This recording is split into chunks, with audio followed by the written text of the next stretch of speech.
Good afternoon. COVID-19 has introduced numerous challenges to county and state elections officials as they work to keep Georgia elections secure, accessible, and fair.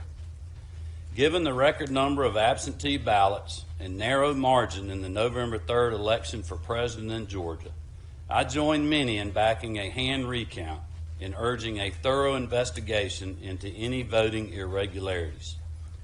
The Secretary of State oversaw a complete audit which revealed significant errors made in several counties, including Floyd, Fayette, Douglas, and Walton.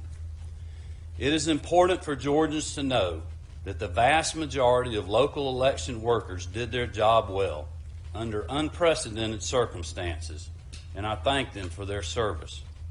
However, it's quite honestly hard to believe that during the audit, thousands of uncounted ballots were found weeks after a razor-thin outcome in a presidential election. This is simply unacceptable. I've heard directly from countless Georgians. They expect better and they deserve better.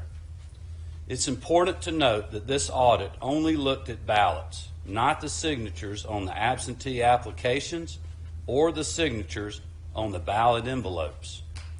The Georgians I've heard from are extremely concerned about this, so I encourage Secretary Raffensperger to consider addressing these concerns. It seems simple enough to conduct a sample audit of signatures on the absentee ballot envelopes and compare those to the signatures on applications and on file at the Secretary of State's office. This morning, the Secretary announced his support of strengthening photo ID requirements for absentee balloting.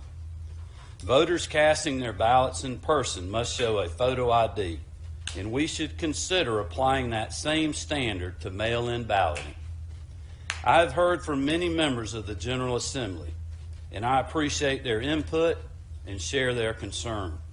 I look forward to working with Lieutenant Governor Duncan, Speaker Ralston, and members of both bodies to address the issues that have been raised over the last several weeks. Earlier today, Secretary Raffensperger presented the certified results of the 2020 general election to my office. Following Judge Grimsberg's ruling yesterday, state law now requires the governor's office to formalize the certification, which paves the way for the Trump campaign to pursue other legal options in a separate recount if they choose. Georgia has runoff elections for 2 U.S. Senate seats and a public service commissioner scheduled to occur over the next several weeks. We demand complete explanations for all discrepancies identified so that our citizens will have complete confidence in our elections. In the runoff election, we cannot have lost memory cards or stacks of uncounted ballots.